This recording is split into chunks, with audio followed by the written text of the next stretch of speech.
Micah Parsons is pissed off.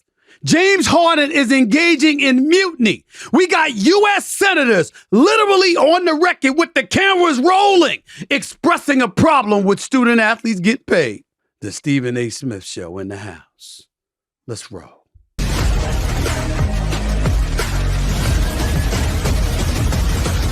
What's up, everybody? Welcome to the latest edition of the Stephen A. Smith Show, coming to you every Monday, Wednesday, and Friday, at the very least over the digital airwaves of YouTube. As usual, we're here in my studio thanks to our official studio sponsor, FanDuel. FanDuel Sportsbook, the official studio sponsor of the Stephen A. Smith Show. By the way, before I even get any further, I just wanted to send out a heartfelt thank you, a sincere level of extreme gratitude to all the love that you have shown me. The Stephen A. Smith Show over the last 7 months has accumulated in excess of 350,000 subscribers. That is the number that we exceeded just today. Can't thank y'all enough. Keep the love coming. I'm going to keep on coming, okay? And as always, I like to tell you, like and follow the Stephen A. Smith Show right here on YouTube. Just click the bell to get notified of all of our new content. And while you're doing that, please don't hesitate. Take some time. Don't forget to pick up a copy of my New York Times best-selling book, Straight Shooter, a memoir of second chances and first takes. Keep in mind, I'll be taking your questions at the end of every show. I'm building new studios. They'll be finished in a matter of weeks. And as a result of that, once I move into those new studios, I'll be taking live phone calls again, et cetera, et cetera. But until that time, I'll be taking your questions over social media. So just post your questions on there. My social media team will grab it. They'll get it to me, and I'll read as many of your questions on the air as I possibly can. So again, keep the love coming, and I'll keep on coming. Let me get right into it, because I got a fully loaded sports show coming at you today, not to mention some things in the world of pop culture, entertainment, and beyond, because we got to venture into politics. Because we got a senator, one from West Virginia, I might add, speaking out against players and their name, image, and likeness. So that's a subject we got to tackle, because ain't no way in hell I'm running from that subject. But before we do that, leave it to the Dallas Cowboys to lead the news. It's not my fault. I didn't want to lead with them. I made sure of it on First Take this morning on my day job, but nevertheless, Micah Parsons got a podcast. And Micah Parsons, after winning Monday night against the Los Angeles Chargers at SoFi Stadium, that brother Micah Parsons felt the need to avoid the media and what have you. And when pressed about an explanation, he did not hesitate. He went in. He basically said, I'm tired of everybody trashing my quarterback. I'm tired of everybody trashing my team. He got real up in his emotions and his feelings in a way that I have not really seen him do so before. So before I get into it with any kind of depth, let's hear what Micah Parsons himself, the star of the Dallas Cowboys as far as I'm concerned, let's hear what the brother had to say before I elaborate with my response. Listen to this. I just don't condone the bashing of Dak Prescott and the Dallas Cowboys and have the same energy for the Eagles. We want the same energy for everybody, because there's a whole bunch of bashing when it's Dak Prescott, but not the same when it's the Eagles. I got time today. A lot of people said the Browns defense was overhyped. I said the Browns are the real deal. Acho said this, which pissed me off. I'm not worried about the 49ers. They were missing Christian McCaffrey, Deebo Samuel. The Browns were missing Deshaun Watson, Nick Chubb. They were missing them key factors before the game even started. So why is it that we are just scrubs and we're nobodies that don't deserve to be on the field and we're just all talk? But there's 100 excuses for these other teams. If y'all just want to hate Cowboys Nation, just say y'all hate Cowboys Nation. I'm tired of people trashing my quarterback. I'm tired of people trashing my team. And that's why I had nothing to say to the media this week. You want to hear me talk? Come to hear me talk on The Edge Monday night. And that's point blank period.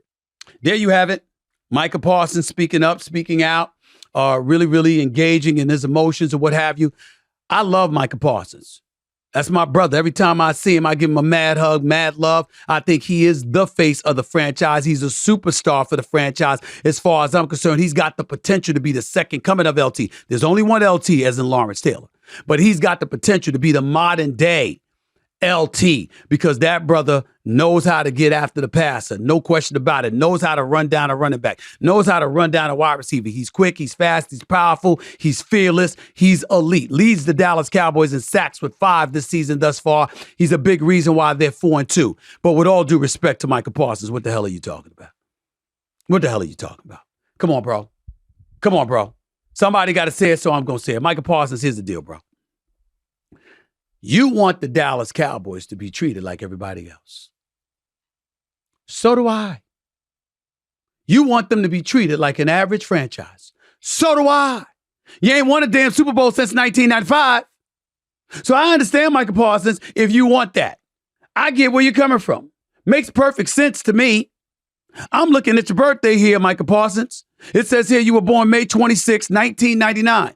That means the last time the Dallas Cowboys won a Super Bowl championship, it was 4 years before you were born. At least 3+ years before you were conceived. Yet they walk around, I'm talking about the Dallas Cowboy fan base, walking around like they can pass gas and it's really perfume like Creed or Ventus or something. That's how they walk around. And you sitting up here trying to come to the defense of the Cowboys nation? Now come to the defense of your quarterback, who, by the way, has to show up in big moments. Come to the defense of your team, because y'all a pretty damn good team. Come to the defense of your defense, which is elite. I feel you on that. No hesitation, no shade, no nothing. But I'm not trolling here. I know I have fun trolling and all of that stuff, but it's all in fun. Michael Parsons, of all people, know that. He know I don't wish him bad luck. I love that brother. He's a superstar player, and he's a good brother. Got nothing but love for Michael Parsons. Nothing but love for Diggs. I even like DeMarcus Lawrence with his truculent self sometimes. I like a lot of the Cowboys. You know how I feel about Jerry and Stephen Jones. They're my buddies. Stephen Jones saw me Monday Night Football, came up to me, gave me a hug. They know it's all in fun. I just hate on Dallas Cowboy fans because I'm a native New Yorker that's been listening to Dallas Cowboy fans irritate my ears every day, all my life. It's all in fun. And I troll them for fun. But this is a serious subject here, Michael Parsons. Yo, bro, you can't wear the star on your helmet. You can't play in the $1 billion playpen. You can't play for an owner like Jerry Jones, more popular than 99% of the players in the National Football League. You can't represent a franchise and be the face of a franchise because it's you, not Dak Prescott. I don't give a damn what they say about the quarterback of the Dallas Cowboys. Whoever that may be, Dak Prescott, Cooper Rush, Tony Romo, Quincy Carter. I don't give a damn who it is.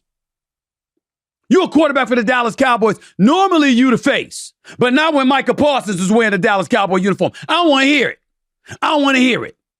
Your franchise is worth $9 billion when the average franchise in the National Football League is worth $5 billion. I know the Washington Commanders just got sold by Daniel Snyder for over $6 billion. But Denver Broncos the year before got sold for over $4.5 billion. The average NFL franchise is $5 billion. The Dallas Cowboys are worth $9 billion. That's $4 billion. 80% more than the average NFL franchise. What's up? You can't bitch, moan, and scream when you get that kind of attention. As great as you are. You know what? So is Fred Warner. Do we talk about him the way we talk about you? No, because he's San Francisco, which is a big-time football brand, but they ain't the Cowboys. Nick Bosa is that dude. Joey Bosa ain't too damn bad. Myles Garrett in Cleveland. You see some of these brothers playing on the defensive side of the ball? They don't get as much shine as you. You know why? Because they ain't Dallas Cowboys. And if you don't believe me, Michael Parsons, go upstairs to Jerry Jones' office. Sit down and have lunch with the brother. Right there in his office. I was there last year. You know that. Have lunch with him. Talk with him. Let him give you a marketing lesson on who the Dallas Cowboys are, what they stand for, what they represent. You can't be moaning about that now. Of course people gonna complain because y'all ain't won shit. It's just the truth.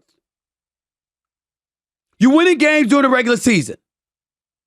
But your fan base walks around like y'all champions. Every single year. You go 3-13. Or in this case, 3-14. 5-12. 7-10.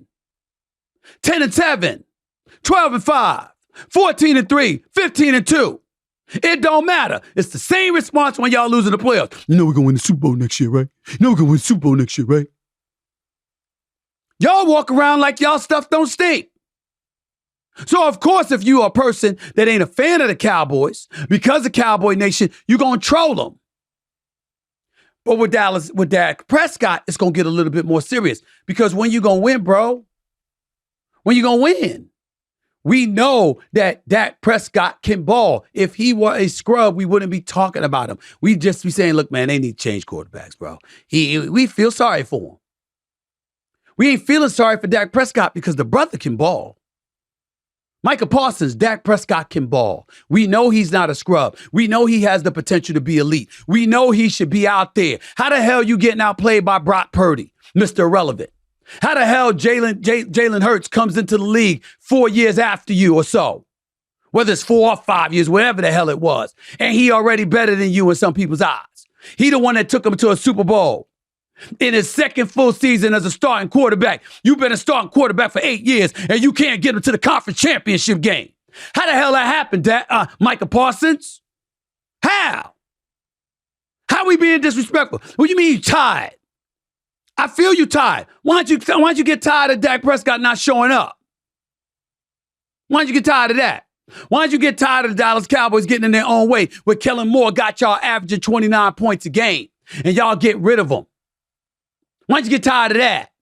Why don't you get tired of those damn penalties getting in y'all way when y'all do lose games? Because usually penalties got a lot to do with that. Why don't you get tired of that, Micah Parsons? Now I ain't talking about you. As a player, you know how I feel about you, bro. You know that. You that dude. Don't ever let me get that confused. And I got nothing but love for you. I would never utter a disrespectful word about Micah Parsons. That's my dog right there. Love the hell out of that brother. Swear I do. Love him to death. But come on, bro. You can't protect them so much. I'm not telling you not to be frustrated. I'm telling you don't aim it in the direction of the media. How about aiming it at Dak Prescott? There's a reason why you kept hitting them in practice when y'all wasn't supposed to be touching the quarterback. You was trying to toughen them up, wasn't you? Wasn't you? You was trying to toughen them up, wasn't you? Well, tell the truth. Because you know you need to get tougher. Coming to his defense now ain't going to help him. That brother got to develop alligator skin. I understand he's been through some times, some tough times. My heart goes out to him. Seriously, I'm not joking. And I understand there's a level of sensitivity that we all need to harbor when it comes to Dak Prescott to some degree. But he's a grown-ass man with incredible talent and incredible potential that has not reached fruition yet. He don't deserve a pass for that. He got to show up because the competition ain't giving him a pass. They might hug him. They might say, yo, my brother, much respect and love to you. But that's after they whip his ass. And they've advanced to the Super Bowl and you going home. Everybody could be nice then. Hell, when people get into the boxing ring or the octagon in the UFC and they knock the other person out, don't you notice that after they knock them out and the person get up, they always go over and hug them? You all right? You okay? You okay? Because they won. Why not show sportsmanship? You won. You kicked their ass. Right? What you going to do to prevent that? That's Dak Prescott's job. That's not the job of the media. And not talking to the media ain't going to change nothing. And you don't have to talk to the media. We could just sit up here and wait for you to come on your podcast and quote you. You making their job easier because they don't have to sit in front of your face and be accountable for the things that they write and the things that they spew. They get to hide behind your microphone. Hey, you didn't want to talk to us, so guess what? All we're going to do is just sit here and wait for you to say something, and we just peel your quotes off your podcast. And they did their job. You ain't hurting them. You're letting them off the hook by not talking to them, Micah Parsons. This is your brother, Stephen A. talking to you. You know I ain't never lied to you, dog. You know I ain't never lied to you. Let me move on to a different subject that's near and dear to my heart because you see, let me say this to you.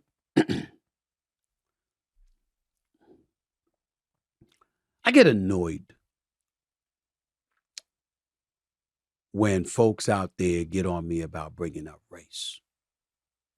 And by the way, that's not just white folks. That's some black folks. Damn, I'm black. And even I'm getting tired of him talking about race. Shut the hell up. Maybe if you shut the hell up and open your ears and listen, you'll know what I'm saying. I'm not bringing up race. I'm addressing others who have, whether directly or indirectly, whether flagrantly or subtly. There's a difference. And when I think about the sports of college football and college basketball, although there's a plethora of white individuals that are playing the sport, and we know this to be true, the vast majority of those two revenue-generating sports are dominated in presence by black folks. I bring that up because when I see an elected official, a sitting senator like Joe Manchin from West Virginia speak about student athletes and the money that they're earning, lamenting it, by the way, not celebrating it, it makes my skin crawl. It makes my skin crawl. And I'm looking in the chamber, and I'm going on PBS or NPR rather, and I'm wondering, is anybody going to check this dude? Is anybody going to check him? Now, this senator, in fairness to him, it is his business, because I have no doubt Congress, meaning the House of Representatives and the United States Senate, are going to have to get involved in college athletics due to this N.I.L. stuff going on, name, image, and likeness. There's no doubt about that. And I'll explain that in a minute. But before I do any of that, I want to say it is the senator's business per se. So he wasn't off kilter or out of his lane by commenting on this stuff. But to see the bias that he spewed, devoid of facts that were necessary for him to articulate that he elected clearly not to do, it really, really made my skin crawl. For those of you wondering what I'm talking about, listen to Senator Joe Manchin talking here about the student athlete getting paid in today's generation. Listen to this. I think I've always said this. I never could figure out. When we were in school, we used to get tickets, and we would sell the tickets, and that gives us a little bit of spending money. We got $30 a month for laundry. That was it. I said, that's pretty good. We could almost live on $30 a month back in the 60s. So we felt good about all these things. But then we thought, man, that's a bonus. I didn't expect that. And then I says, so-and-so, some of my classmates and my ball players, their own parents couldn't afford to come watch them play. And if an alumni tried to pay to get the parent there, it was a violation. Crazy. I said, how come your mom's not here? Well, my grandma, she can't afford it. I just said, we've got to fix that. So I know you all have good intentions. Guys, you got to help us. If not, we're going to lose something, I think, one of the greatest pastimes that we've ever had. And no matter where you went to school, no matter if you played or not, you're still there. It's still part of you. And you're rooting for the system, but you're rooting for the kids. And anymore, it's kind of hard to root for the kids when they're starting multimillionaires as a freshman, sophomore. So that's my 2 cents. That was a United States senator, supposedly on the Democratic Party. Most of the time, or at least half the time, Democrats are wondering whether he's with them or not. The Republicans damn sure are wondering whether he's with them or not. He prides himself on being independent, whatever. But this is the end of the 10th congressional hearing on potential legislation to regulate name, image, and likeness in college sports. It was the 10th hearing.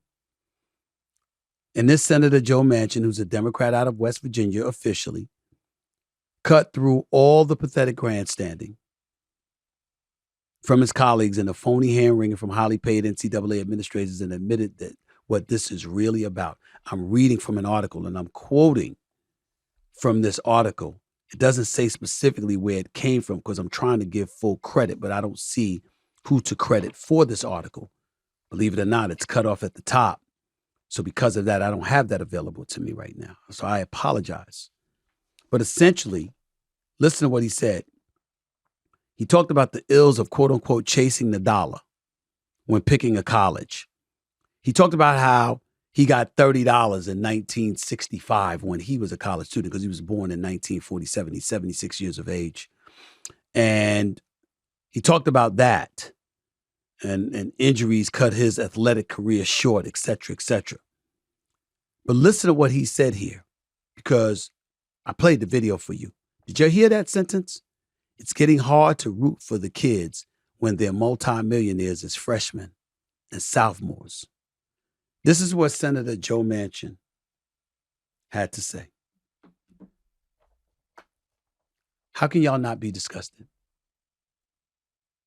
Tell me how y'all can't be disgusted. I'm anxious to hear this. I want inquiring minds because I want to know how we're going to sit idly by and let somebody get away with something of this magnitude. I really do.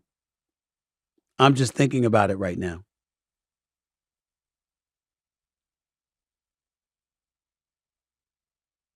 Top sports by name, image, and likeness compensation. Football, men's basketball, women's basketball, baseball, women's volleyball, softball, men's golf, women's track and field, and women's gymnastics. We all know what the two revenue-generating sports are, don't we? It's college football and it's men's basketball. That is a fact. And to see Joe Manchin say what he had to say made my skin crawl.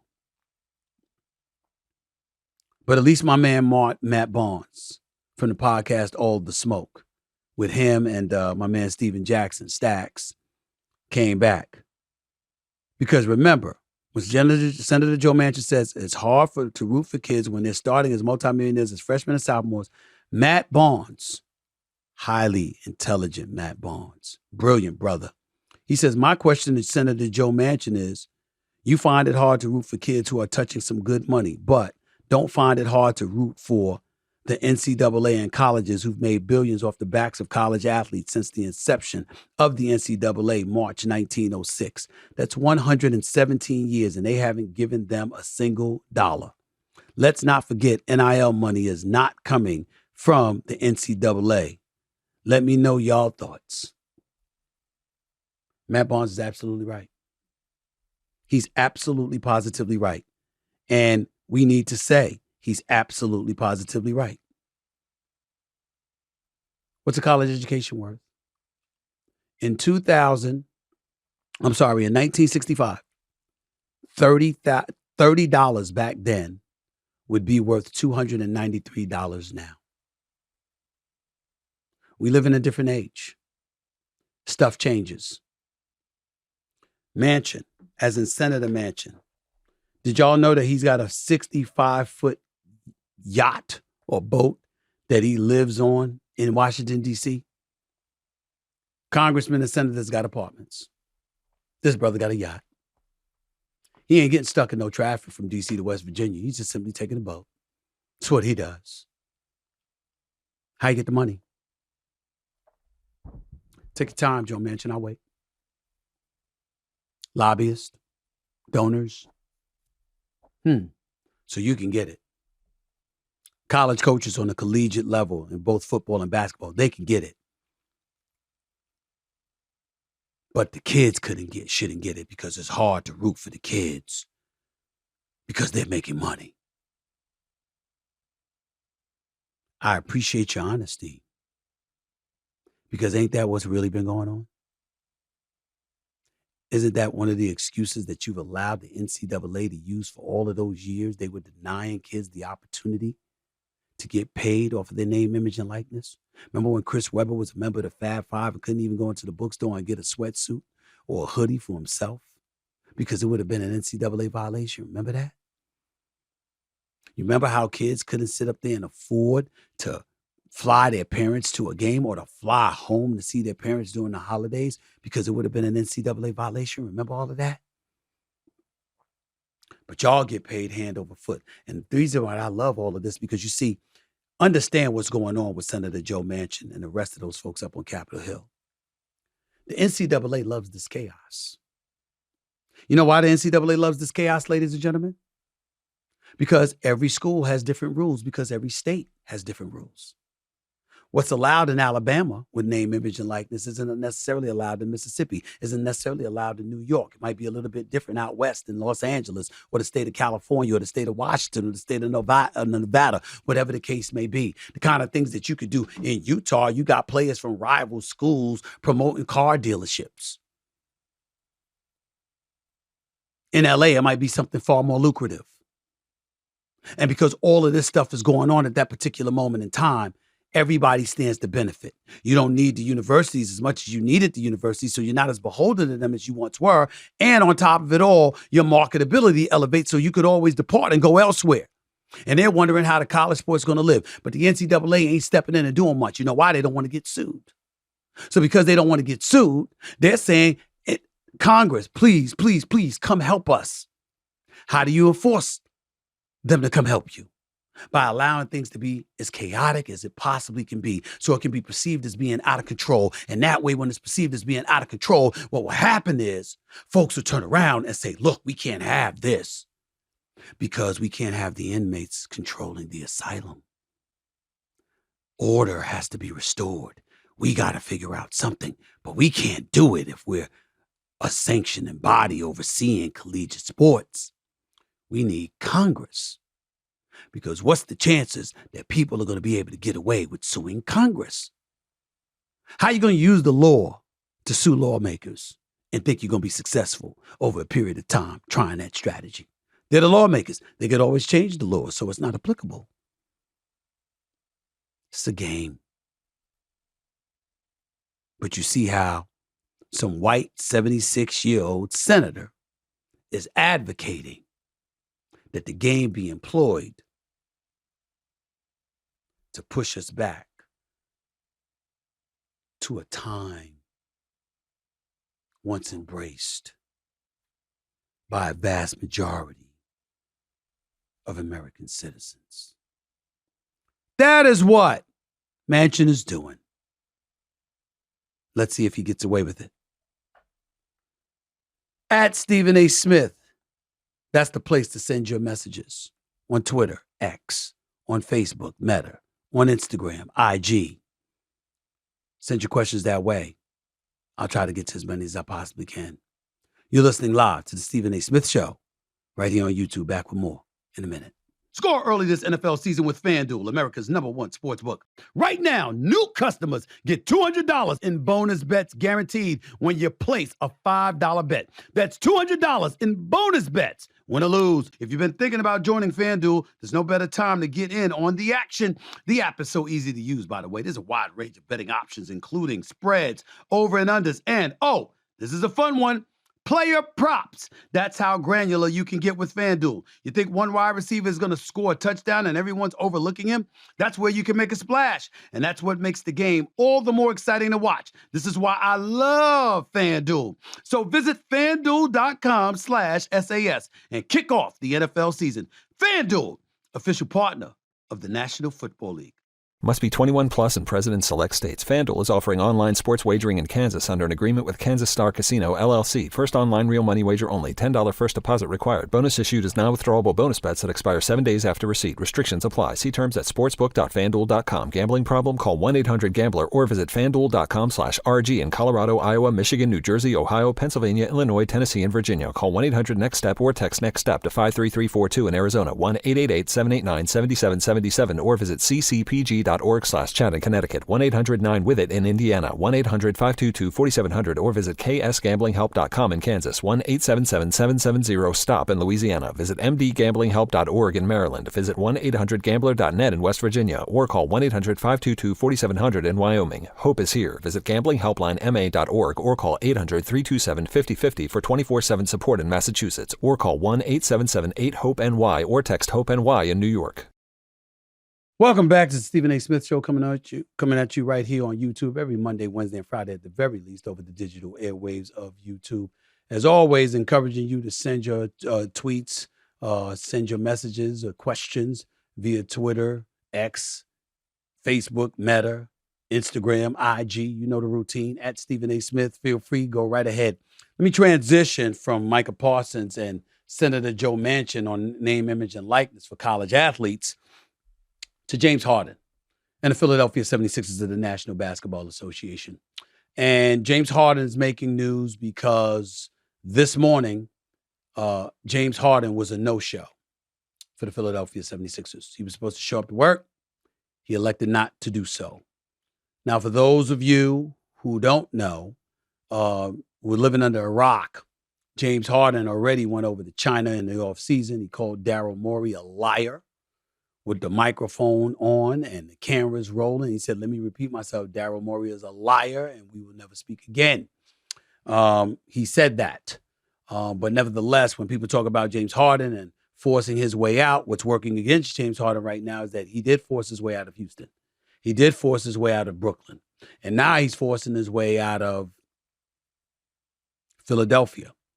And since he was in Houston, his last time in Houston was the 2021 season, the first 8 games of the 2021 season. That means since 2021, over the last 2+ years, James Harden is approaching playing for his fourth team. Before I go any further, I had Commissioner Adam Silver of the National Basketball Association on First Take this morning. Had a one-on-one interview with him. Want to take a moment to thank all the commissioners. It's very rare you see anybody get all 4 commissioners, particularly in a calendar year. But I've had exclusive interviews with Gary Bettman of the National Hockey League, Roger Goodell of the National Football League, Robert Manfred of Major League Baseball, and now today I spoke with Adam Silver for the NBA. I asked him a plethora of questions. We had a great conversation. Really appreciate him taking the time to come on my show, First Take on ESPN, which is every weekday morning from 10 a.m. to noon. But in the process of doing that, I also took the liberty to ask him about the James Hardens of the world, meaning players who find themselves demanding out of a team, out of a city. And obviously, Adam Silver elaborated with his response, not on a particular player or a specific player, but nevertheless, the whole general consensus of players wanting out. Here's my question to the Commissioner, Adam Silver, and here's his answer. Please listen up. In terms of the player participation policy, the reason you felt the need for it and how you think it's going to work. Absolutely. You know, and in fairness to our players, it was as much a team issue as a player issue. And I understand it. I think in the day and age of analytics, teams, and we're seeing this in all sports, they become laser-like focused on the ultimate prize, which is winning the championship. And then they're willing to sacrifice, in essence, in some cases, fan interest during the regular season because, at least from their standpoint, they had data that was showing them that if they rested players tactically, strategically at certain games, they would be better off. I think, one, we're hearing loud and clearly from our fans, the media as a proxy for the fans, that people are disappointed. I mean, I put aside those terrible stories of, a family going to the game, but I think even in terms of where it really scales, from a media standpoint, if we expect people to care about our regular season, our players and our teams have to be fully invested in being out there. And as Joe Dumars, our head of basketball operations, has said, we got to reinforce the fact we're an 82-game league. You can almost hear Joe say it, 82-game league. And the expectation is that if players are healthy, they will play. And as I said, that's not just directed to our players, it's directed at our teams, our general managers. Everyone in the organization has to understand that this is a fan-first business, that particularly because of some of the media changes we talked about, that we're moving less away from sort of a bundle environment where you just pay one price and you get everything. This notion that I'm only going to pay for what I want.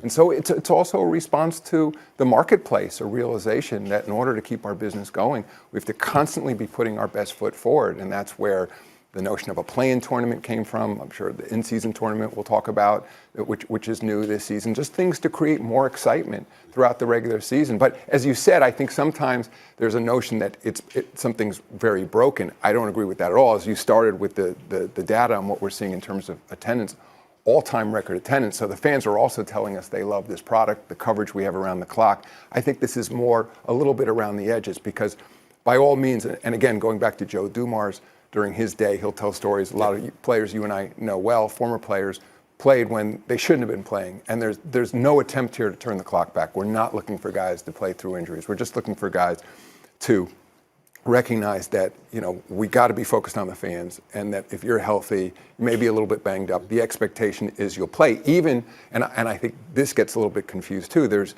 what Joe Dumars has out been saying recently. It's sort of the headline is load management doesn't work. I think what we've learned is it doesn't necessarily work in terms of injury prevention, but there's no question that if you're playing in the second game of a back-to-back, there's diminished performance to a certain degree, to the extent guys are tired or they've been playing multiple games on the road. Their performance will dip a little bit, but it's still the expectation that if you're not going to hurt yourself, you got to be out there. Now, there you have it, and the commissioner said it as diplomatically as he possibly could. It's not something that they like.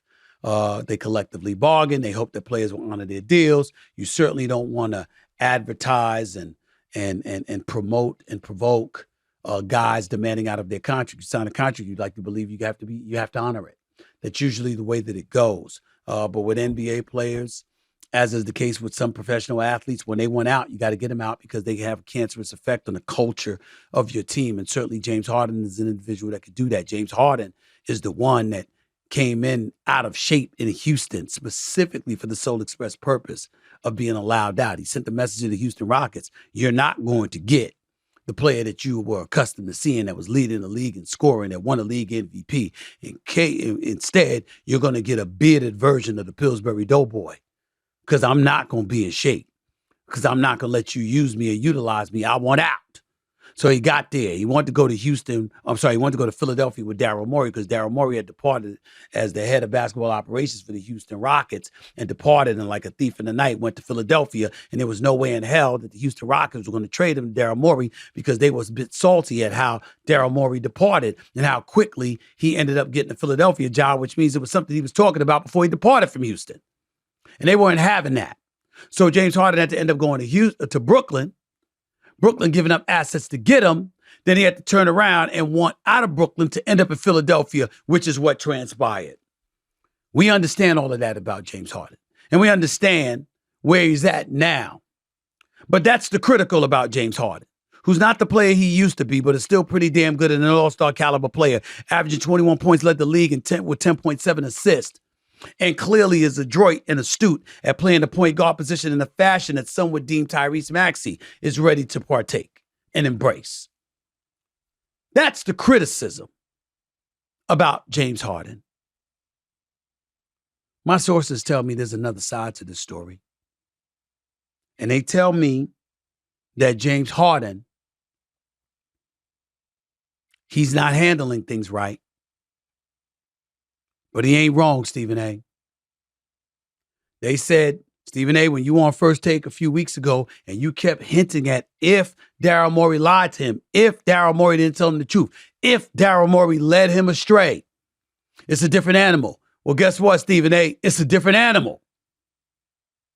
According to my sources, Daryl Morey, the president of basketball operations for the Philadelphia 76ers, did indeed lie to James Harden. Now, I don't know this for a fact. I have not spoken to Daryl Morey. I'm going to give him a call later. Hopefully he will answer my call. And if he says something different or he speaks about it extensively, I'll make sure to come back on the air and talk with y'all about it. But I have to tell you, that's what I'm being told. Daryl Morey got slick. And he told James Harden he was going to give him the max.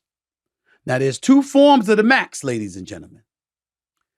There's the maximum years, and there's the maximum per year. So if you're James Harden, your number may have started at 36, but you were looking for an additional $145, $150 million. And you were led to believe by Daryl Morey that that's what you were going to get, according to my sources. According to my sources, Daryl Morey has a different argument. Daryl Morey promised them the money, not the years. So when James Harden opted into his deal at $36.9 million, that's what Daryl Morey was talking about. Let me say this, I find that very difficult to believe. Because why would James Harden be so pissed off? He had a player option for the $36 million plus, $36.9 million, which he exercised. If you know you've got a player option to exercise at $36.9 million, and that's what you ended up getting, and it coincided with what Daryl Morey promised you, why would you be pissed about something that you already had, which is the player option to take those dollars? It had to have been more. It had to have been more. Now, my attitude was, regardless of all of that, Daryl Morey took care of James Harden for the better part of 10 years. They grew together in Houston. James Harden got what he wanted. If he wanted a pedicure and a manicure, a pedicure and a manicure, Daryl Morey would have gave it to him personally. Would have gave him a massage if he wanted it too. Hell, they might have cuddled. I mean, we just don't know with Daryl Morey. I mean, that's how he felt about James Harden. James Harden wanted max dollars, he gave it to him. James Harden wanted Dwight Howard, he gave it to him. James Harden wanted Chris Paul, he gave it to him. James Harden wanted Russell Westbrook, he gave it to him. Wanted Carmelo Anthony, he gave it to him. And then when James Harden didn't care to have those dudes anymore, Daryl Morey got rid of them for James Harden. Let him take trips. Didn't mind his proclivity for strip clubs and stuff like that. Not throwing out his business, but his business has been out there for years. Everybody knows this. That's his business. It ain't unlawful. So what? It's in public, by the way. If it was private, I wouldn't have said nothing. But the point is, that's the situation. That I was thinking, damn, James, chill out with the vitriol. But then somebody said something to me. You know what they said? Said, Stephen A., what if you were tight with the man for years? And the man made you a promise. And then not only reneged on that promise, but went M.I.A. on you and wouldn't even return your phone calls. Because that's what happened to James Harden this summer. Daryl Morey went M.I.A. on him, according to sources. Again, I have not spoken to Daryl Morey. I have not had an opportunity to ask him definitively if this is true or not, but I will today. If that is the truth, then James Harden has every right to be livid. Livid. The thing is that rules have changed in the NBA. And if you James Harden and you don't show up to work and they docking your pay, it doesn't matter if it expires or not. Remember, if they deduce that you're doing this on purpose to get out of your deal, the team can retain your rights. And you don't get to go anywhere. So it's going to be interesting to see how that falls out. By the way, 76ers were on the phone. And from what I'm being told, Clippers wanted a first-round pick. Or rather, I'm sorry, the Sixers wanted a first-round pick along with Terrence Mann. Clippers weren't willing to unload that. We'll see what happens in the hours to come. But it was possible that James Harden might have been a Clipper. So far, that hasn't turned out to be the case, but who knows? The day is long. Who knows what will happen in the next few hours, particularly once I get off this air. We shall see. We shall see. Switching to another subject. We all know that the Memphis Grizzlies star, Ja Morant, has had some troubles in the last year. And he's been suspended for the first 25 games of this upcoming season because of his transgressions involving having a gun in his possession, flashing it while he's driving with cars, having friends who are not making the wisest decisions because they're literally filming him while he's doing this kind of stuff. All of that is true. All of that is true.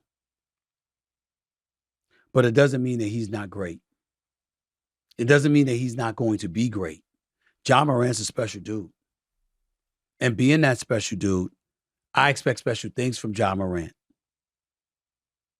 And now more so than before because of primetime Deion Sanders. Now, what the hell am I talking about? Primetime Deion Sanders decided to send Ja Morant a message Wednesday morning. And apparently he was watching something and he decides to tweet. Primetime Deion Sanders sent this inspirational message. He said, how do you see yourself? You've got to start seeing you the way God sees you. You are fearfully and wonderfully made. You are more than a conqueror. You are created to have dominion, and you are blessed. Please understand all the positivity going on in your life and stop allowing the negativity to dominate your mind. You are God's masterpiece and the light of the world. Now act like it. Coach Prime. It's a wonderful message by Coach Prime Time Deion Sanders. Nobody can knock it. Nobody can throw shade on it. Nobody can say anything. It's a beautiful, beautiful message. Can't deny it. Very touching. Doesn't matter. You see, we got to get beyond thinking that truth is negativity. You're Ja Morant. You're representing the NBA. You met with Adam Silver. You looked him in the face and told him it was an aberration. It would never happen again. You told my former colleague, Jalen Rose, it would never happen again. Gun wasn't yours. It wouldn't happen again. You know you were wrong. You have a responsibility. And then you were caught on video doing it again. It was a stupid decision. Doesn't mean Ja Morant is stupid, because he's not. Doesn't mean he's a bad guy, because he's not. But let's be honest. It is what it is. You can't put yourself in that position, because at the end of the day, we want to sit up there and folks go, oh, Stephen A., here he go again, whatever. Pay attention. You want to make money or don't you? Do y'all understand that Ja Morant and that silly decision he made cost him about $60 million? I know he's going to get $231 million. He's got $231 million coming to him with his new contract, his player contract. But $60 million is $60 million. That's $60 million that's going from your pocket for nothing but foolishness. And we all have to capitulate to something and somebody in some capacity. You can't do what the hell you want to do, when you want to do it, how you want to do it, when you have your hand out for somebody else's money. The NBA was here before Ja Morant arrived, and it's going to be here when he's gone.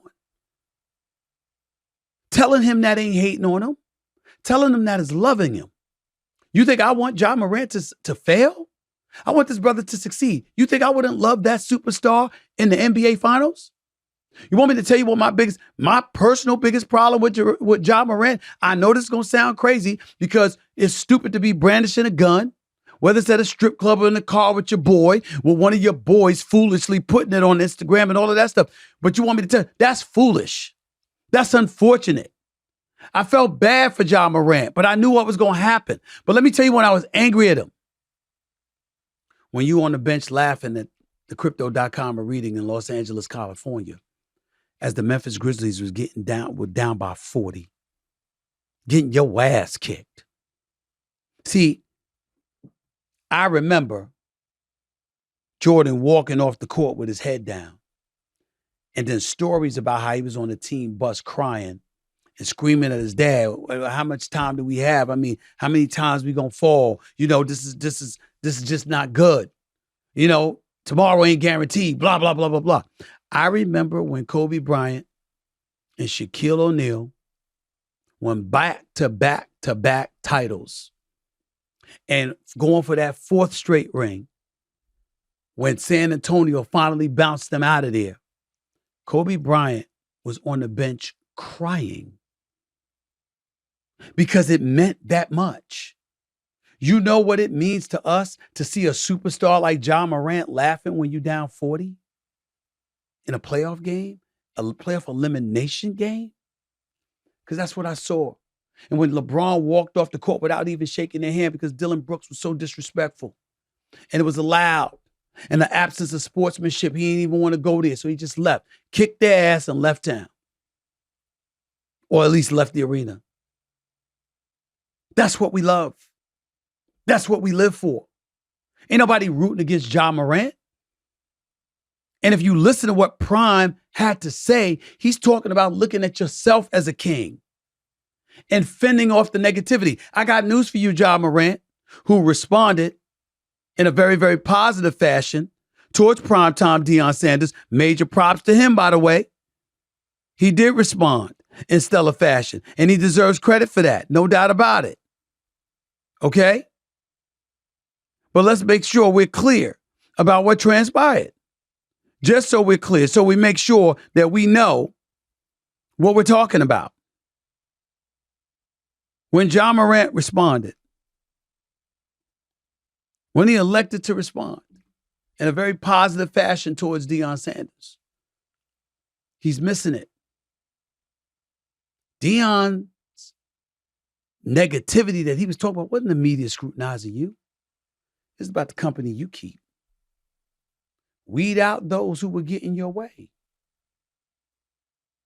That's all Deion was saying.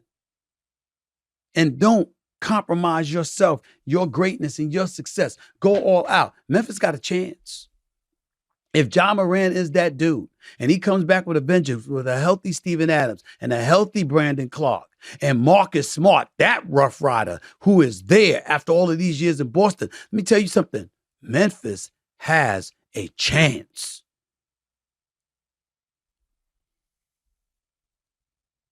But only if John Morant is ready. Only if John Morant is ready. Before I get on out of here for the break and come back with my interview with Carlos Boozer, I want to take a moment to thank Commissioner Adam Silver yet again for coming on my daytime television show. Quite frankly, he had a lot of things to say, entertaining changes in All-Star Weekend, but highlighting that a lot of positives are going on. And I got to tell you, when he highlighted those positives, I feel an obligation to articulate some of those positives myself, because there's a lot of stuff to peel from what's transpired with the NBA. Okay? It really, really is. Just look at it for a second here. The NBA, yes, the NBA Finals ratings were down 6% when Denver took out Miami in 5 games, 6 games actually. Right? 5-game series. I apologize. But remember, the NBA set records for total attendance, average attendance, percentage of capacity, and sellouts in the 2022-2023 season. 22.234 million fans. 791 sellouts, which was the most ever last season. 791 sellouts last season. 18,077. That was your average attendance, which was a record.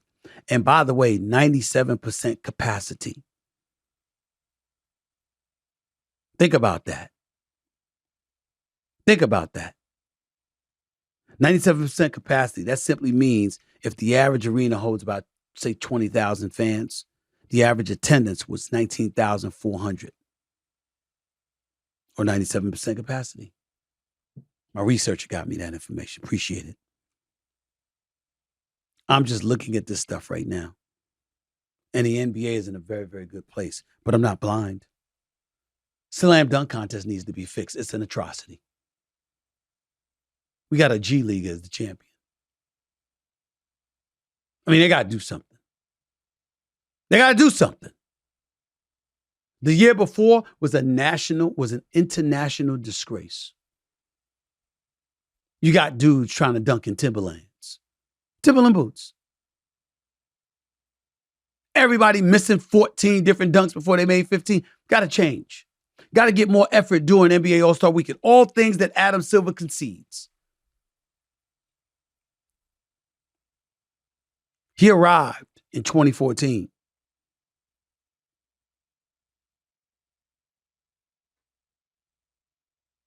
I'm just looking at some notes here. Adam Silver's first season as NBA commissioner in 2013, 2014. Did y'all know that 15 of 25 All-Star selections played at least 75 games that year?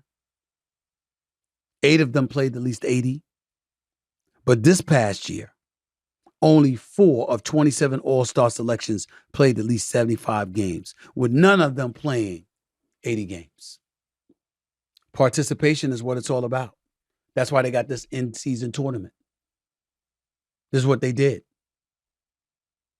So they're going to have to figure it out again. And we'll see whether or not they will. But it was an honor and a privilege to have Adam Silver on with me. It's very important that we had that conversation so people know what time it is. The NBA is thriving. The NBA is going to continue to shine. in-season tournament, no doubt. We're going to continue to do that. I think that's going to end up blowing up. It's going to be relevant and what have you. And that player participation matters. You cannot have dudes missing a bunch of games. But I did make sure to point this out because it was very, very important. We got to stop blaming the players all the time. We got to be fair. The fact of the matter is, it's not what it used to be.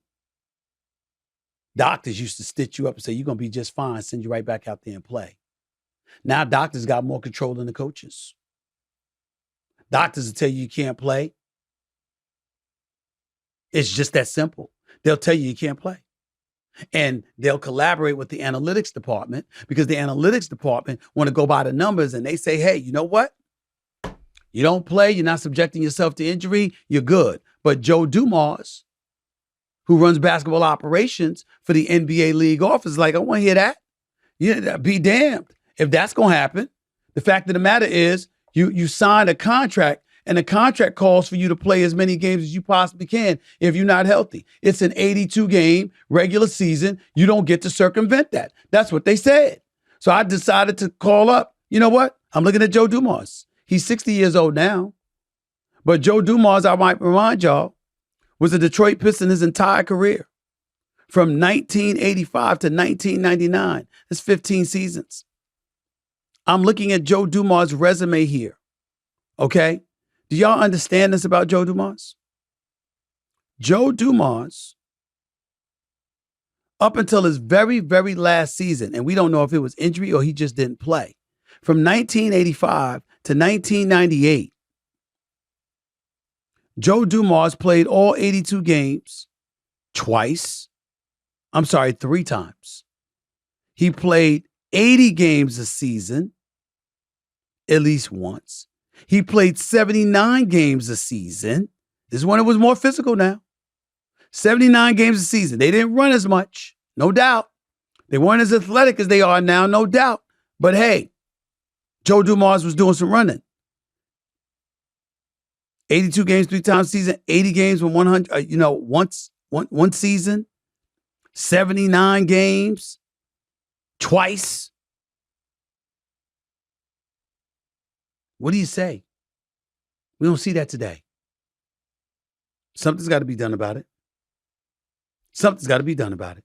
So I'm proud, I'm happy that Adam Silver spoke up about it and put everybody on notice. So we all can join in making the NBA product and helping the NBA product continuing to thrive.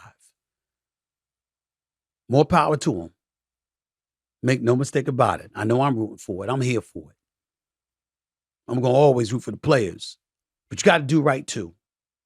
You can't just be missing games when you're healthy. Damn that. Damn that. But it ain't their fault either all the time. Them damn team doctors and the folks in the analytics department. Maybe the eye should be brought on them. Maybe we should get names and faces to attach to them so people will know when they messing with fans' entertainment. You're listening live to the Stephen A. Smith Show. Carlos Boozer, former NBA All-Star, he's up next talking about his new book along with this upcoming season and his thoughts right here on the Stephen A. Smith Show. Back with more in a minute. There is no I in team.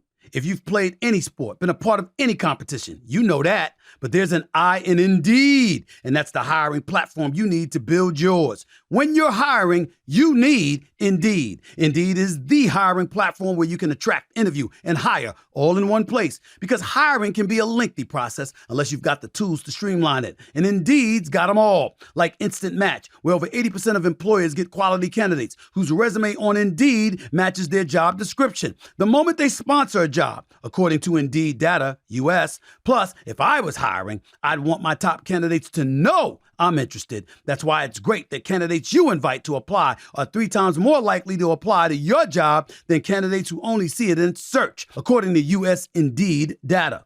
So start hiring now with a $75 sponsored job credit to upgrade your job post at Indeed.com/SAS. Offer good for a limited time. Claim your $75 credit now at Indeed.com/SAS. Just go to Indeed.com/SAS and support the show by saying you heard about it on this podcast. Indeed.com/SAS. Terms and conditions apply. Need to hire? You need Indeed. My guest today is a 13-year veteran of the NBA, during which time he was a two-time All-Star and Olympic gold medalist with the 2008 USA basketball team.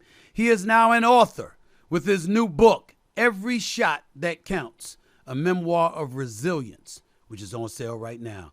Please welcome to the show former NBA star, the one and only Carlos Boozer. What's going on, big time? How are you, man? How's everything?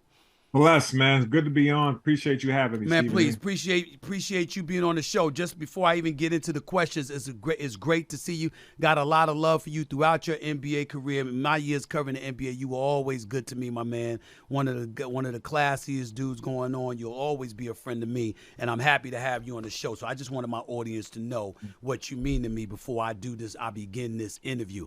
This book, right? That. No doubt. This book, Every Shot That Counts. You know, why did you want to share this story? Because there's a story that you're talking about in here where you talked about a traumatic experience from your childhood that you never told anybody before. Talk about what that story is and why you wanted to share it. Yeah, my best friend Chris got shot and killed right in front of me as a young man in D.C. And it was something that was obviously a childhood trauma that stuck with me my whole life, my whole career, obviously. And only my parents knew. Obviously, Chris's family knew, some very close family members. But I think it was time to share the story so people can know what I'm about, where I came from, why we moved to Alaska, and how Alaska really changed the outlook of our trajectory for our entire family. You know, my mom and dad had five kids. All of us went to college. All of us graduated. Not saying that we couldn't have did that in D.C., but we did do that growing up in Alaska. Yeah, I'm wondering, you know, why was it something that you never told anybody before? I mean, especially once you got to the leagues, you went to Duke, you started Duke, you go to the NBA or whatever. People forget how big time you are. I'm still mad at you for leaving Cleveland to go to Utah because, damn it, I think you would have been a champion if you didn't do it, but we'll get back to that in a minute. But why was this something that you didn't tell anybody? Why did you like to keep quiet about it? Yeah, I mean, I was 6 years old when it happened. You know, Stephen A., you know how street violence can be, and you never know what the fallout may be from that. You know, my parents and I made the decision just to keep it to us and keep it to the small circle of people who knew about it and move forward with our life. And then we did that. You know, we packed up everything. My aunt was living in Alaska, in Juneau, Alaska. And so we packed up everything, took a van all the way to Bellingham, Washington, and then took a ferry from there up to Juneau, Alaska. And it opened up a whole different world. I was learning how to ski and snowboard, learning how to start fires. My dad used to love to go fishing, hiking, things of that nature, which we did not have in D.C. So I kept it to myself because that was the family decision that we chose to make. Man, let me transition to Alaska because I ain't never been in Alaska. I ain't never been to Alaska. I ain't had no damn desire to go to Alaska. When I think Alaska, I think cold. I'm imagining every day is 30 degrees or less. Am I accurate? I mean, what's the weather like there, bro? What's the weather like there? Listen, the summers are very nice. I suggest you go on a cruise in the summer. The winter gets to your bones. So I wouldn't suggest to go up there in the wintertime, but the summers are beautiful, man. We got glaciers, we got beautiful mountain picturesque type of pictures up there. You go up there, you come back with an insane experience that you'll never experience. I used to fly on helicopters that would land on glaciers and walk around the glacier. Ain't that where them damn polar bears are? Them polar bears that and they be snatching people up. Ain't that the truth? Absolutely. We got bears, we got wolves, porcupine, everything. Oh, hell no. And you telling us we should go there? We should go where polar bears and wolves and bears and all of this stuff that'll eat people in a heartbeat. That's where we should go. Stephen A., you missing out, man. You missing out. Go check it out. Spend a week in Alaska to change your life. Oh, my Lord. So back to this book. What is it that you want people to take from this book? Because that's not the only story that you tell in there. But the overall or the underlying message and theme to this book is what, according to Carlos Boozer? Just if you have a dream, go after it. You know, I was a kid growing up in Juneau, Alaska, and I told my parents, hey, I want to go to the NBA one day from Juneau, Alaska, right? So along that journey, there's a lot of speed bumps, there's a lot of roadblocks. And just like anybody who has a goal or a dream or something they want to accomplish, you're going to run into some difficulty and you have a choice to make. You know, do you bust through that roadblock or do you pivot and work for somebody else, helping them accomplish their dream? And I mean, just to give you an example, when I was in 7th grade, and we go into our classroom, the teacher asks everybody, "Hey, what do you want to be when you grow up?" And I was told the truth. I said, "I want to be in the NBA." And she told me that, Carlos, you should have lesser expectations. Maybe work at the local gas station or local grocery store. And that was odd to me because I'm coming from a household where my mom and dad, they encouraged me to be a dreamer, like go after your dream, go after your goal. So imagine a 7th grader, 12-year-old kid, their 7th grade teacher tells them they're reaching too high. And so at that time, in that moment, I decided to not listen to my 7th grade teacher and keep going after what I wanted. And so my message is, if you have a goal, if you have a dream, go for it. Very few times are you going to go on a smoothly paved out road for you. You're going to go through some ups, some downs, some highs and some lows. Keep going. Life is very short. Find your tribe, find the people that will help you and assist you to accomplish what you want to do. You've got children, and obviously you have always been a conscientious brother. You care about a lot of people, so you pay attention to what's going on, at least from a distance, if not directly. I wonder, when you tell that story, how concerned do you find yourself in this day and age about teachers and guidance counselors and the potential impact they can have on young minds? Because I had a guidance counselor, when I told her I wanted to go to college, she laughed at me. Laughed, like literally laughed, like, you really, like looking at me like you have no chance whatsoever. And I held on to that, and that really, really motivated me. But it could kill some hopes. It could kill the dreams that youngsters may have. Some youngsters are looking for an excuse to give up, while you have others who want to go for it. They just need that extra boost. How concerned do you find yourself for young minds out there, considering the educational landscape that exists and the kind of impact a potential educator or supposed educator is supposed to have on young minds? Yeah, I mean, it's very important. I mean, you leave home from your mom and dad, and who knows what background some of the youth may have come from broken homes. Maybe they do have both of their parents together. Maybe they're being raised by a grandparent. I don't know. But when you go to school, you're assuming that these educators are going to give them the best advice. But imagine a kid coming in saying, "Hey, I want to be a photographer. I want to be the next Stephen A. Smith," and they deter them and they give them the notion that they can't achieve that. That's unacceptable. And that's what I face. It sounds like something that you face with your guidance counselor. Yep. I'm of the mindset of encouraging people to dream, because ultimately life is tough. But if you have something that you're passionate about, you're going to give it everything you got. And that's why I tell people all the time, find your tribe, find like-minded people who think like you, want to achieve like you, want to break down barriers, break generational curses, and go after what you have. We don't know how much time we're going to have on this earth, right? Chris died at 6 years old. Right. Who knows? He may be the one that got to the NBA and not me, but for some reason, I was here to tell his story. Your last year in the NBA was 2014, 2015 with the Los Angeles Lakers. I thought that at one time you were an elite power forward. Don't get me started on you leaving Cleveland. I didn't blame you. I mean, I didn't blame you for taking the money from Utah, not one bit. But I was like, damn it, that Darren Williams helped him win a title, because you're gonna have to be LeBron, and that wasn't the case. But I guess looking at the NBA right now and thinking about what it's done for your life, I'm trying to figure out how the hell you got there playing in the snow. That's what I'm trying to figure out.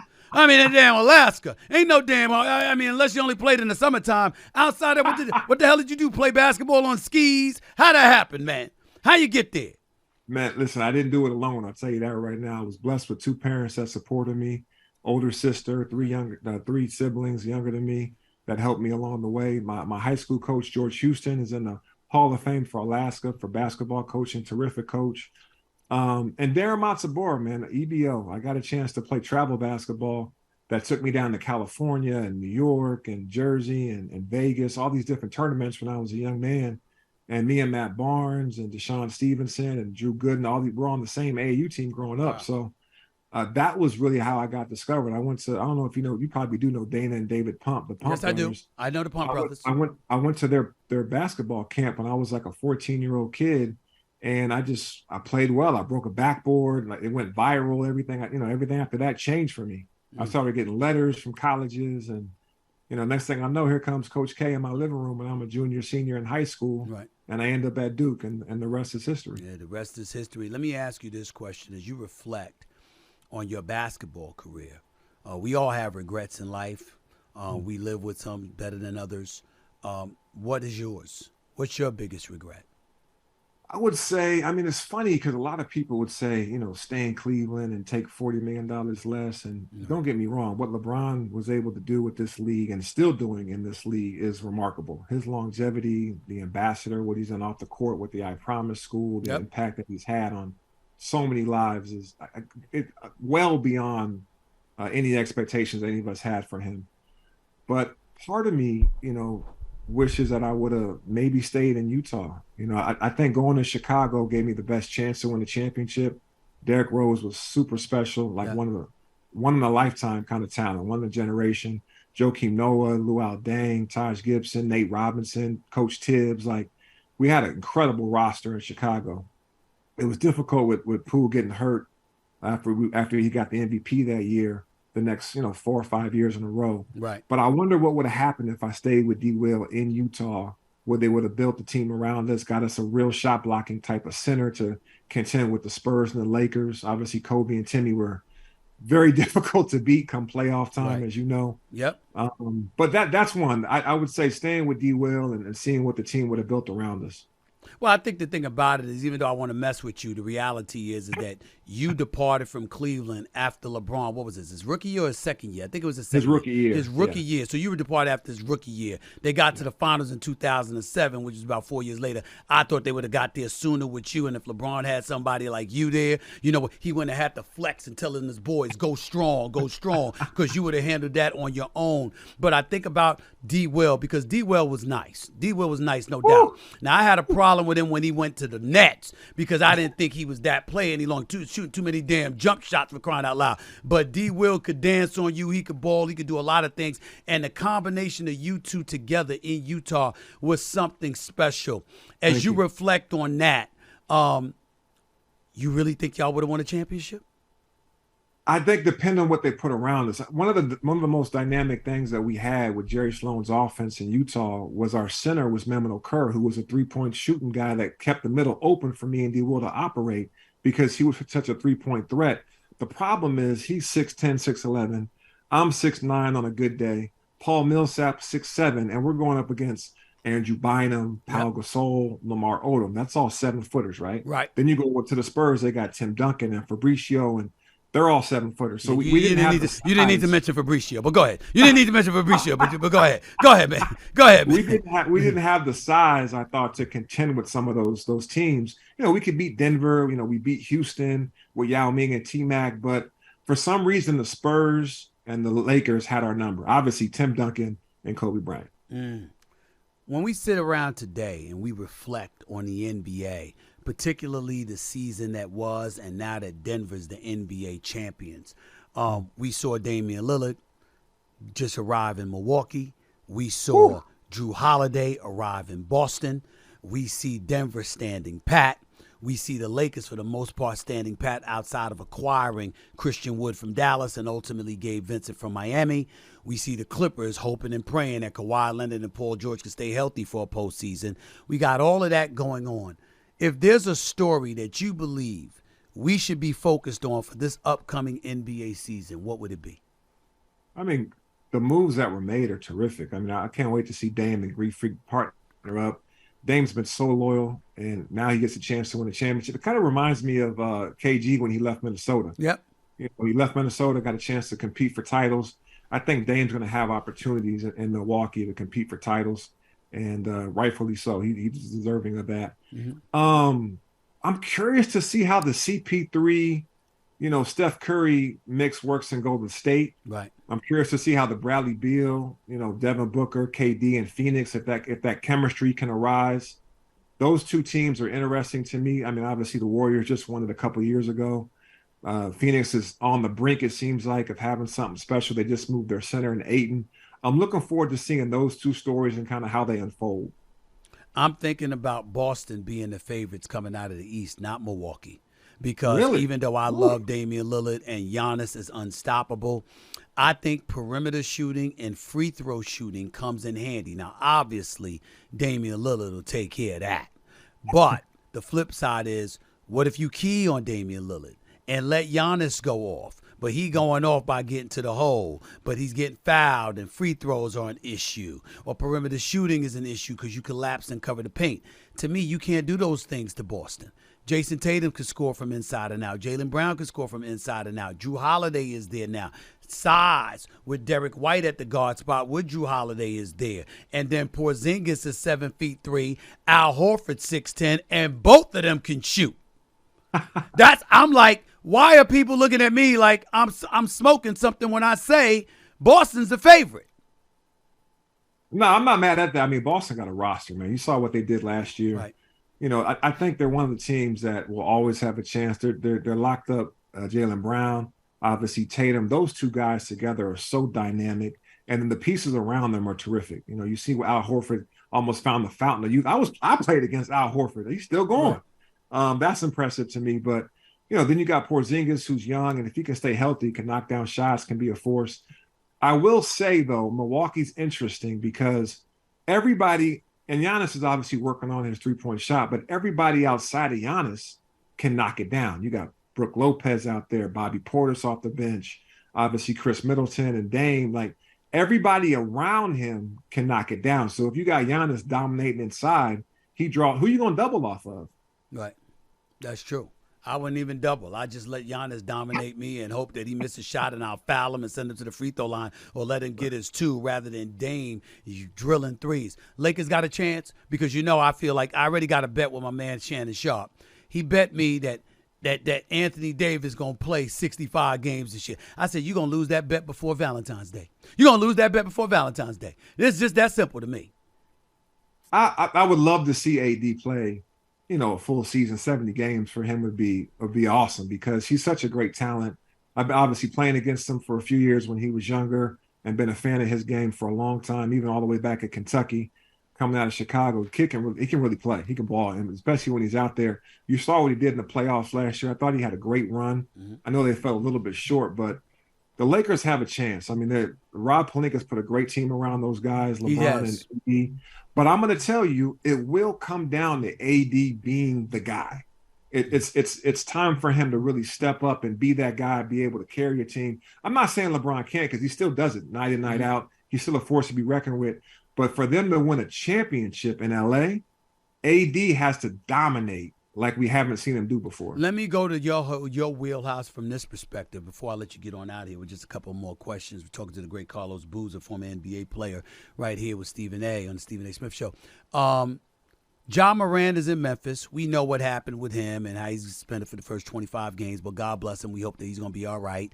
Get yourself together, get your life together, and all of that other stuff. Dad, mad respect for his dad, but you're the dad now. You don't need to be partying with the fellas. You old now, sir. You older now. Right. Having said all of that, Derrick Rose is there, and I know he's a reserve player. I got so much love and respect for D Rose. Yeah. How great would Derrick Rose have been if he had never gotten hurt? Could you tell people that, please? I mean, for you younger generation, maybe you haven't seen the highlights of D Rose, or maybe you didn't get a chance to witness his greatness. And the brother was special, man. I mean, there was moments for me and Joakim and Luau we're his teammates, we're all-stars in our own right, and we're just in awe of what he's able to do. He was jumping over 7-footers, flying by us by himself, one-man fast break a lot of the time. So dynamic. Think about his trajectory, right? Number one player coming out of high school, goes to Memphis, number one pick in the NBA draft, wins Rookie of the Year. Second year, makes it to the All-Star team. Third year, wins the league MVP, youngest MVP in league history, and then gets hurt 6 years in a row. Damn. Imagine what he would have did if he'd been on all the Olympic teams and, 10, 15-time All-Stars and scoring. He'd be on a lot of lists right now is my point. He was that special. I saw this brother play. That dunk he did in Phoenix, that tomahawk dunk. I mean, Lord have mercy. I mean, that was one of the baddest dunks we'd ever seen. He's just something special. And as phenomenal and great as Russell Westbrook has been at times in his career, Derrick Rose, I have those two as the two most athletic point guards in the history of basketball. Am I wrong? It's not even close. I mean, the stuff I've seen Russ do, the stuff I witnessed as a teammate of Derrick Rose, it's not even close. I didn't, obviously I didn't play and witness Oscar Robertson and some of these guys from back in the day, Walt Frazier's, But in my time, there's no question that D Rose and Russell Westbrook are light years ahead of everybody else as far as athleticism at the point guard spot. Mm-hmm. Who's the best player in the NBA right now? I would say, for me, it's between Joker, Jokic, Embiid, and Giannis. Those are the three most dominant, consistent guys that we have. Joker coming off a championship and a couple MVPs. Greek Freak, obviously, right there. He's Chris Middleton away from getting back to the finals last year and a couple of injuries. I think he had a back thing last year. Embiid is so dominant with his ability to go inside and outside. His footwork is terrific. Touch is great. I'm gonna go with Greek Freak. I'm a Greek Freak fan. I think he's getting better and better. He dominates at 30 plus points and 12 plus rebounds, 5 plus assists. He's just hard to guard. Even though I really do love watching the Joker play, the way he starts the offense and gets everybody involved. Can't jump onto a curb and you can't stop him. Can't jump onto a curb and can't stop him. And can't stop him. And can't stop him. And he can't jump over a paperclip. That's but right. He's unguardable. The greatest player in the coming out of Duke's program in history is who? It's Grant Hill for me, and I say it with no hesitation. I think Grant to me was just smooth. I agree. He could defend, could set an offense. Was one of the original point forwards that we had. And let's talk. We talked about D Rose. What if Grant never got hurt, Stephen A? Oh, woo. Jordan part 2. Not quite. He would have been a cross between. I'm thinking Jordan and Kobe. My only thing is Grant could never shoot like Kobe and never learned to shoot as well as MJ. Yeah, but what if he never got hurt? That's true. Grant Hill. I mean, that's what I say about D Rose. Like, we didn't get a chance to see the athleticism mixed in with his jump shot that he has now. And the poise and the maturity. Like, imagine Grant Hill being able to work throughout his entire career on his craft without having an ankle injury or a foot injury stopping him. Yeah. Last question. The late Prince, God rest his soul, once rented out your house in L.A. Is that true? Yeah, true story. What the hell is that, renting out your house? First of all, I know he rented out your house and changed everything purple, right? Did he do that? He did, correct. How much you charge him? Listen, the brother with $95,000 a month. Wow. A lot of people like Booz. If he's paying $100,000 a month, he should be able to do whatever he wants to the house. The problem is he didn't tell me about it. May he rest in peace. A lot of love for Prince. Just let me know. At least give me a little addendum to the contract. Right. So you came home one day and everything was in purple. Everything was purple. I went up to the gate. I had 2 gold lions on the gate. I pulled up. There was some symbol. I didn't even know he changed his name to the symbol. Came in the house, made the weight room into a disco ball, DJ booth, which actually was kind of cool. I never had that before in the house. Had one of my bedrooms made into a hair salon. It was, but I'll tell you what though, before he moved out, it was like he was never there. Everything that we had decorated the house with was back in place down to the forks. Did a phenomenal job taking care of the property. Actually raised the value $4 million in 1 year just because it was Prince that rented it out. So, how much did it raise the value? It's LA. We need to know this. How much did it raise the value? I bought it at $8 million, sold it at 12. Wow. In 1 year because of Prince. Wow. Before I let you get on out of here, very, very last question. Who do you want, your wish list, to see playing in the NBA Finals this year? Ooh, good question. I would like to see Dame and Greek Freak in Milwaukee. And I like to see them play against Golden State. I would love to see the Steph Dame matchup in the finals. I disagree. You know why? Because Golden State has no size and there's no answer for Giannis and the combination of Giannis and Brook Lopez, Kevon Looney. Well, who you want to see? It would be if you gave me Milwaukee, it would be Milwaukee and Phoenix. Okay. Or Boston and Phoenix. Okay. Now, if the Lakers, I'm sorry, not the Lakers. I mean, well, first of all, I'm going to root for the Lakers because you know where I'd rather be. You know where I want to be in June. I apologize for that to anybody. I want to be in Southern California. That's true. And I can't stand San Francisco. I just can't stand it. But I will tell you, I love the Golden State Warriors. But if they got size, on their front line, I would be ecstatic to see CP3 with Steph and Clay and them in the NBA Finals. But I don't think they'll be able to do that. So you telling me KD, Devin Booker, and Bradley Beal together, Nurkic in the middle now? I kind of like that. I kind of like, especially if Booker's your point guard. Especially if he's your point guard. He can play make. He was doing that before CP3 got there. Okay.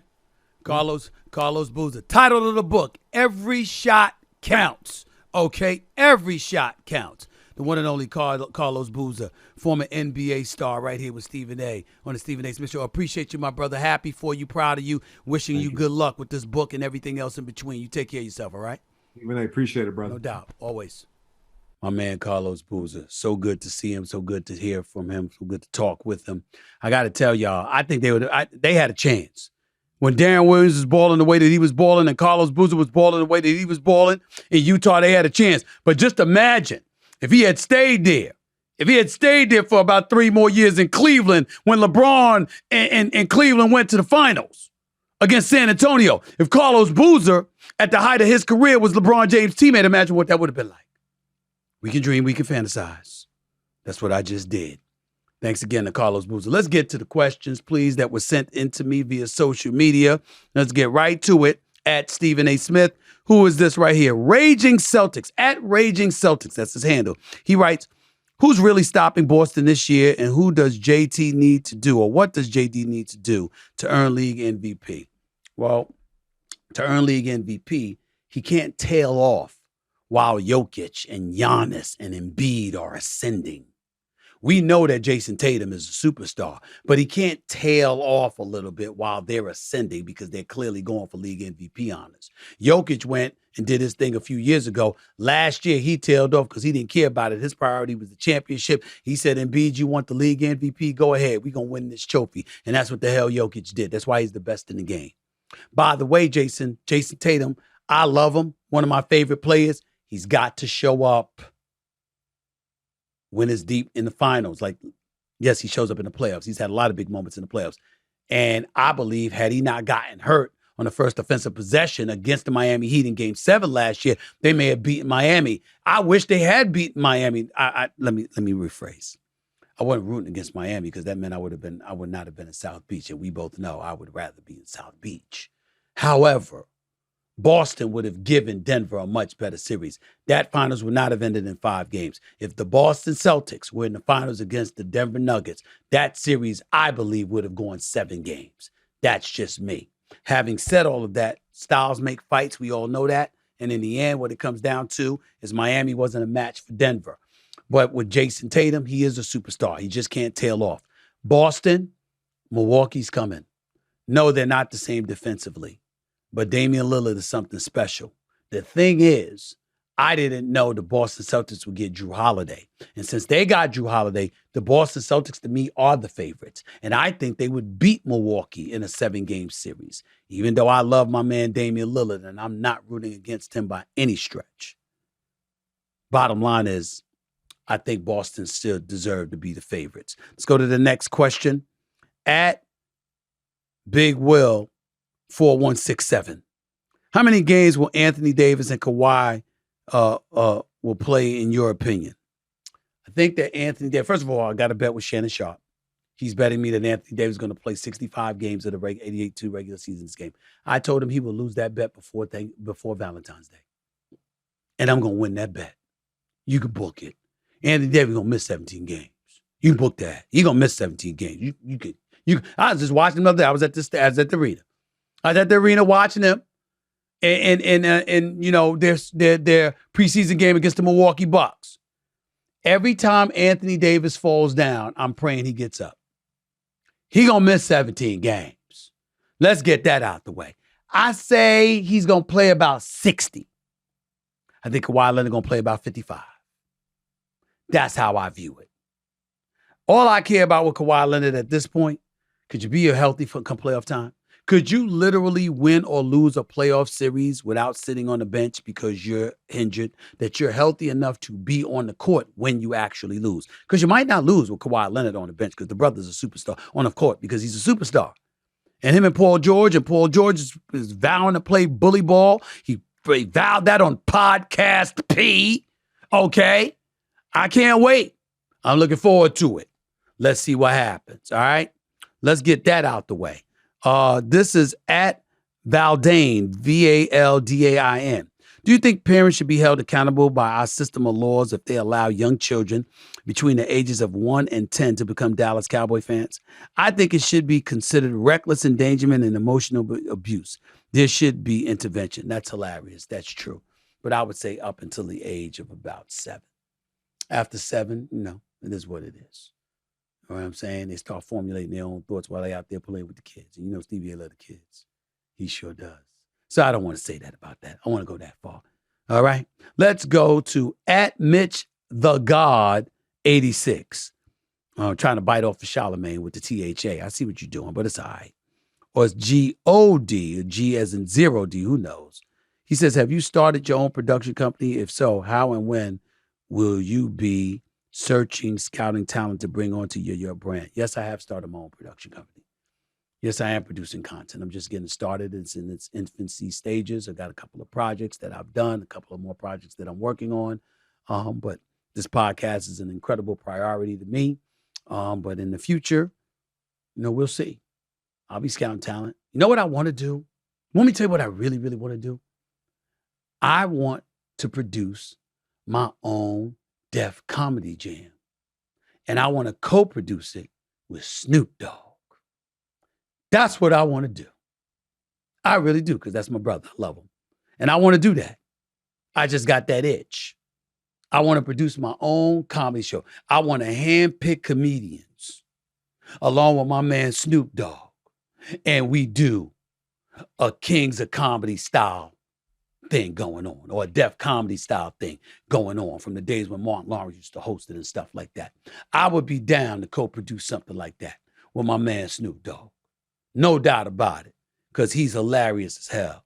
Okay? By the way, Snoop, I love you. You're my brother, man, but how you going to call me out for throwing a bad first pitch? I know I bounced it to the plate and all of that other stuff. It was pretty bad. It was an embarrassing throw. But it wasn't worse than yours. It wasn't worse than yours, Snoop. I'm just saying, homie. I love you, bro. On the scene, at sports_takes_00. Was LeBron disrespecting the game by eating on the bench? Thoughts? Stop. First of all, LeBron always eats on the bench. Sometimes he eats on the bench during games.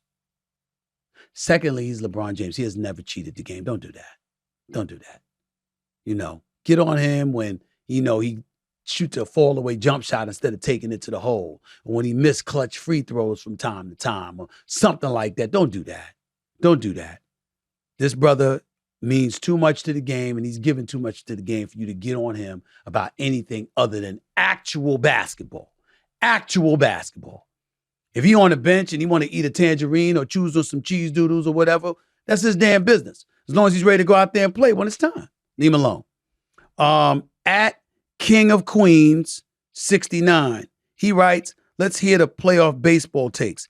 What's your thoughts on the Phillies playoff run and Bryce Harper? I think Bryce Harper is my favorite player in Major League Baseball. And I think the Phillies are going to win the World Series. I thought Atlanta would get him, but Philly bum rushed him.